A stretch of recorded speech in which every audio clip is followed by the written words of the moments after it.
Wendy's with us in studio today, and as I've mentioned, we're picking up on an issue which has come up in the legal talk slot before, how tenants are being penalised for their landlord's arrears because of the city's method of using electricity purchases to claw back outstanding debt. Wendy, won't you just start by filling us in on the background here? Okay, so what I really want people to take away from this discussion is that if you're looking to rent accommodation within the City of Cape Town's municipal boundaries, you really would do well to make sure that the owner of any potential unit, if there's a prepaid electricity meter in it, is not in arrears with the municipality for rates and other services, because if they are, what you spend on that prepaid electricity meter might potentially be hijacked by the city to offset that debt. And the bigger the debt, the more the deduction. So in the case we're going to talk about today, it was actually half. It was the highest amount. So they took everything she put in. She only got half the units that she should have. Possibly not the highest amount, because hearing your promo for today's show, I received a WhatsApp this morning from a Cape Town listener. I stand to be corrected. 75%. Okay. They had paid on a 500 Rand purchase. A full 355 Rand had been deducted. Okay, that's shocking. So yeah. Potentially 75% then is the highest. There was something in the email that I got from the complainant that made me think it was the highest, but thank you. I'm very happy to be corrected. All right, so a substantial amount could be clawed back. So you unwittingly go and put in your 500 Rand thinking you'll buy X number of units, and in fact you only get 150 Rand or 200 Rands worth of units. Particularly appalling when you think how much we're paying for electricity. Absolutely. It's winter now, and it's just a shocker. And the tariffs are going up. So yes. It's an incredibly important and pertinent conversation. Important to say, it doesn't only happen in Cape Town, and we'll get to that in a little bit as well to tell you where else it happens. But Wendy, just tell us about the specific case that brought us to this today. Sure. It was an email I received from a woman whose husband is a City of Cape Town employee. He pays a subsidized rental on a city-owned house as part of his employment package. So the case is unusual in that it's the landlord and the employer are one and the same, the City of Cape Town. And because of that, she asked that we keep his personal particulars out of it and just be vague about and everything about the case is absolutely factual, but she doesn't, obviously this is an employer situation as well. Yeah, so we have to be a little bit delicate. Yes. Okay, so the couple moved into the house in January this year and soon noticed that they were getting only half the electricity credits that they should have been receiving when buying units for the via the prepaid meter installed in the home. The wife said to me, on investigation, we were told that half of our electricity spend was being diverted by the municipality to settle a 10,000 Rand debt which was owed by the previous occupant. So every month we are forced to spend up to 5,000 Rand on electricity, but we only get the benefit of 2,500. My husband has raised this, because that's always my first question. What have you tried to solve it yourself? Yeah. My husband has raised this with both the facilities department, which is responsible for the maintenance of city-owned properties, as well as his direct supervisors, but nothing has been done. So that was going on 5 months. So they had been paying twice for what they should have for their electricity by the time she came to me. So okay, so she came to us saying, please, can you help, and not just help make it stop, but they want a refund of all the spend that they've lost there. And, okay, well, Ishmael's WhatsApp bang on with the two most important questions. I think, firstly, is Cape Town unique in this, and is this legal? Yes. And the answer is no and yes. So let's start with the no, we're not unique, because Cape Town is not the only municipality which implements this practice as a way of recouping debt, is it? No, not at all. I did quite a bit of research, and I may have not found some, but these are the ones I know about. Besides Cape Town, of course, Joburg, Emalahleni, Langeberg, and George all have similar procedures in place. And the legislation that allows for it is Section 102 of the Municipal Systems Act. And then each municipality has something in their own municipal bylaws that allows them to do it in terms of that act. So in the Langeberg municipality, incidentally, they hijack 90%. I'm using the word hijack because it is that. It's an emotive word, but they'll put their official language to it. But I'm calling it a hijack. 90% of electricity meter payments, if the owner is more than a month in arrears and hasn't bothered to make a payment arrangement. If they have made an arrangement, it's less. That's important. So if you are willing to play ball and say, I know I owe you money, let's find a plan to pay it off, they're going to be a lot more. But if you think about if it's a tenant, they're not interacting with the municipality. They're not getting the bills. It could quite be the case that they're feeding. Imagine. Sure. I mean, it's, as you say, it's really harsh, particularly so if the tenant who is sitting there diligently paying their rent every month in full and on time, it's completely unjust. Johan's comment, in Malmesbury, they just block the prepaid meter. So I took over payment of the rates and deducted it from my rent. A couple of people are suggesting that, saying if it happens to you, can you deduct those costs from the rent that you're paying to your landlord? Well, it's never a good idea. We will know from speaking to Marlon on other issues that, normally related to a landlord failing to fix the security system or whatever the case may be, to unilaterally deduct from rental is not a good idea. It seems like a very just idea in this kind of situation because we're talking straight monetary harm here. But he said, when I canvassed him on this issue last week, he said he would rather suggest get at the end of the lease getting into discussion about deducting it from the last rental. Well, if it's been going on for a while, the last rental is not going to cover it. And also every month you're now going to be sitting with a situation of having this very, very high unwarranted spend on electricity. And with the kind of budgeting families are doing, not everybody is in the position to be able to stump up the extra 2,500 Exactly. So that's why today I'm talking about prevention. Rather than, although there will be people that are currently sitting in this situation. Wendy, you did get some resolution for this particular case, because I know you went and reached out to the city of Cape Town. What did they tell you? City spokesperson Lutando Telebongo said the previous meter in that house had been tampered with, obviously by the previous tenant, and thus it was replaced by the city in December of 2024, shortly before the current occupants moved in. The current tenant was not responsible for the tampering and as such should not be responsible for the payment of the associated fees, he said. And that would have been really nice if that's what the couple had received as a response when they were querying it via the facilities department. The spokesman said a registered letter was sent to the address advising of the tamper fees, and when there was no response after 21 days, deductions began against the meter. It has now been established that the previous customer was evicted from the property. The current couple then moved in unaware that they had inherited the debt by default. And certainly when I spoke to the wife, she said we certainly didn't get any registered letter. So it must have gone to the previous tenant. Yeah, that would have been in December. But this matter has been resolved though, Wendy. It has been resolved, yes. The city has apologized for the inconvenience caused and given an undertaking that all those electricity units that they should have received will be credited to their meter. So they'll be getting all that electricity back. Yeah, they won't be paying for a few months, which is a nice result for them. Okay. Let's bring in at this point someone to give some expert opinion here. Rowan Terry is legal counsel at Tenant Profile Network, TPN, I think fairly well known as a credit bureau which is involved in vetting tenants. So if you've got an apartment, you want to put a tenant in, but you want to check that you're getting somebody who has a good track record of paying their rent, you can ask TPN to vet them for you. And Rowan, thank you so much for your time this afternoon. It's great to have you with us. Hi, Pippa. Hi, Wendy. Thank you so much for having me. It's a great pleasure. Thanks, Rowan. So, as I said to you off air, I mean, I realize that landlords need to be protected from rogue tenants. I've certainly had my fair share of nightmare experiences with my little rented unit. But the same is true, surely, in reverse. In a case like this, the tenant needs to be protected from an errant landlord. What is TPN's view on this?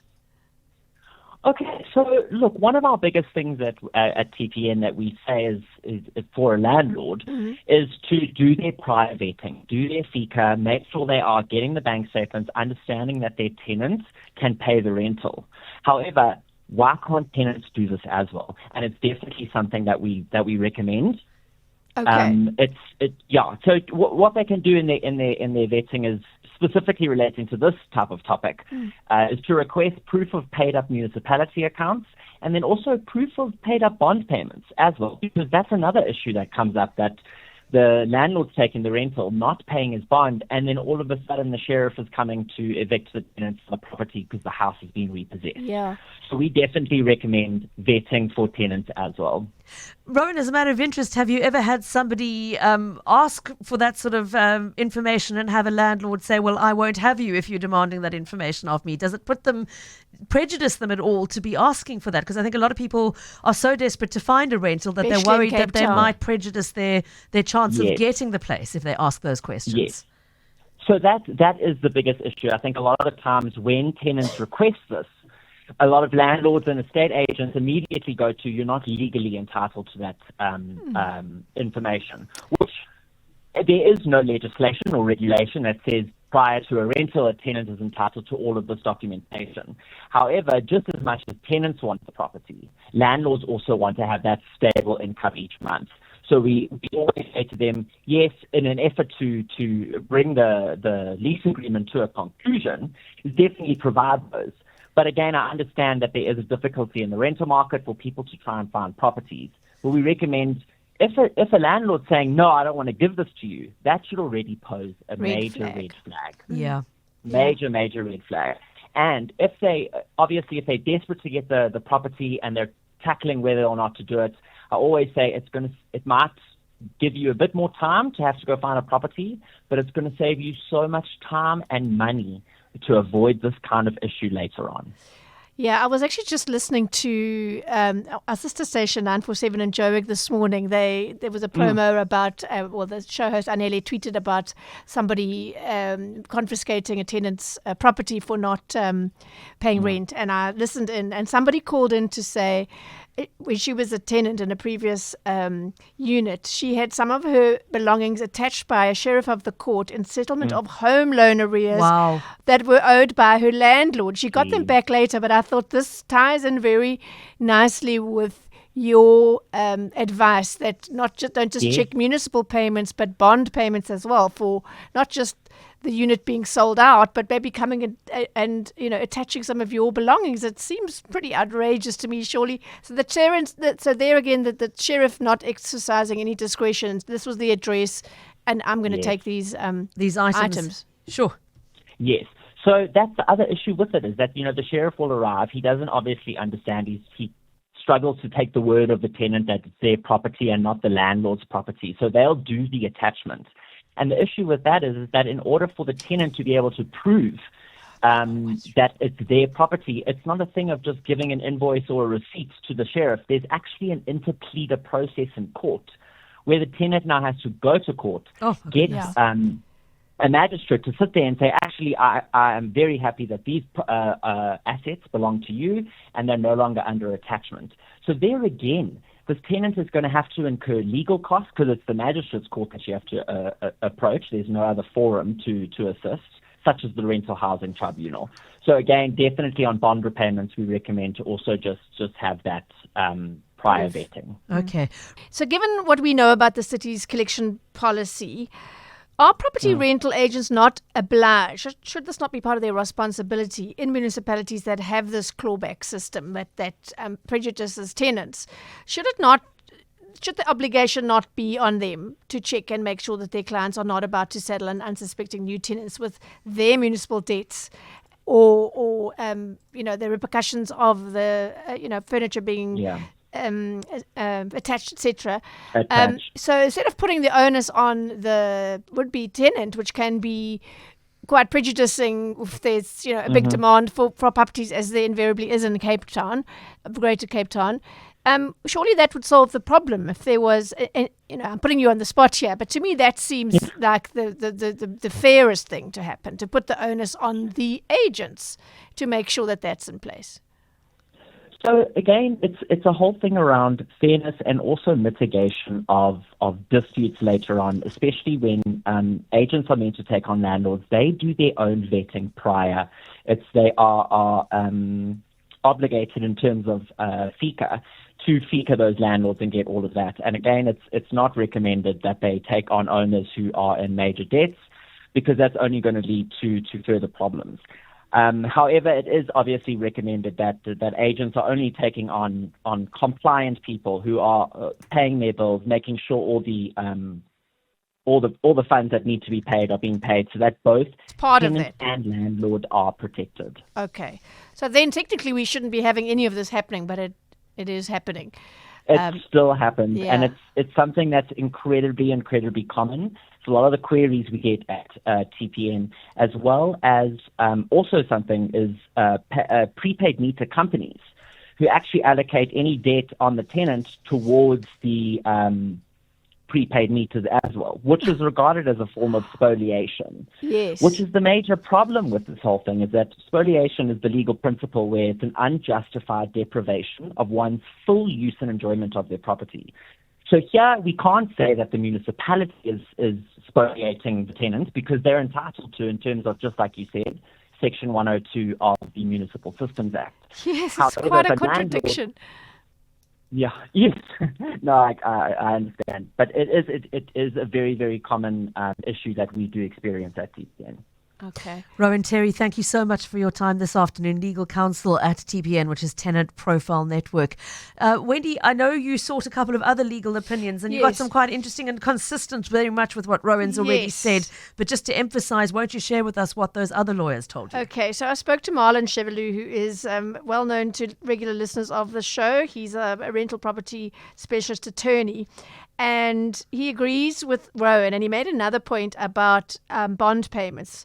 He said, check that the municipal payments are up to date. But he said, when you sell a property that's tenanted, the tenants are protected. They have to, the lease will carry over. Yes. But when a property is repossessed by the bank, the tenants are out. So if the property should be sold in that way, you would be forced out unceremoniously. So that's something that really you should make sure is not happening. But he said, of course, there's nothing that will protect you once you're in, even if the owner is above board with all his or her debts. They could then go into arrears afterwards, and you would be in At this risk. situation. Yeah. So, and as I said earlier, he's suggested that you don't unilaterally deduct what you've lost to pay their debts from your rental. That should be a negotiation around that, because then you make yourself the bad person if you then unilaterally deviate from the what lease is agreement. your legal obligation. Exactly. Yeah, interesting. Okay. And let's start with a voice note that's come through from Rian. Hi, good afternoon. So Rian here. Beaufort West also do the same. They deduct, if you buy your electricity, they deduct it from your electricity if the previous or the owner where you rent from owes them. So you just pay for your electricity, and then they deduct, but not half. They deduct what you signed in the agreement. Said, okay, I can only afford to pay X amount. So they actually help their citizens in Beaufort West a lot by that, but they do it, and it is unfair. It is really unfair. Right, a comment here from Anonymous saying, in the context of Cape Town, there is a market imbalance. If you ask for the landlord to prove their clearance, etc., they will move on to the next keen tenant, guaranteed. That's why I'm saying that the owner should be on the rental agents to do that. To do that, take that the kind of check, responsibility away from the tenant, prospective tenant. I agree. Timber asking whether this process of the penalty reclaiming applies to Eskom customers too. Well, we're talking here about reclaiming rates arrears, piggybacking on electricity purchases or water arrears, etc. So your consolidated Eskom bill is only your Eskom bill. Yes. So would Eskom, I'm not sure how it works. I'm not in an Eskom area myself, so I don't really understand the ins and outs of how their particular system works, Timber. But if anybody listening can comment. Because the Eskom billing would be separate from the municipality. Yeah. So I suspect not. This is the unique situation of having your electricity supplied by the city that we're in if you're in one of those areas in Cape Town. What else have we got? Pamela believes the system is open to abuse by council and removes any opportunity to contest any unsubstantiated charges. Wendy, just while we're on this subject, you had a slightly different example that another lawyer shared with you, but an interesting one as well that's sort of in the same ballpark. Won't you just tell us about that? Sure.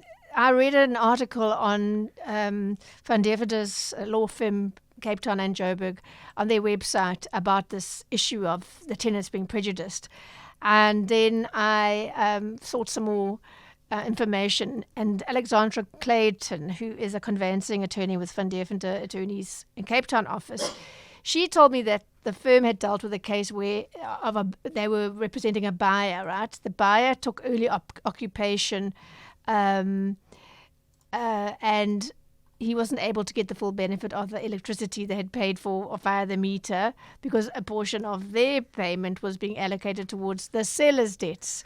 Oy. He says, in this scenario, we negotiated reimbursement of the amounts between the buyer and seller, and of course the seller settled all debts on the account when making payment of the municipal rates figures for the purposes of finalizing the transfer. So it would come up in many cases, I think, in the conveyancing process, but at least there's a check and balance there, because if you're buying a place rather than renting, there has to be rates clearance and all the rest, and then these situations will be flagged, and hopefully the seller won't get away with passing on their debts to somebody else. Wow. Yeah. Sure. Okay. So Wendy, I mean, the bottom line here, let's just repeat it. You've said it several times now, but ask the questions and ask very carefully about the status of the landlord. As much as the landlord should be vetting the tenant, a tenant should be attempting to vet the landlord. And I get the practicalities of it. I mean, you might be among 20 people, you're being vetted,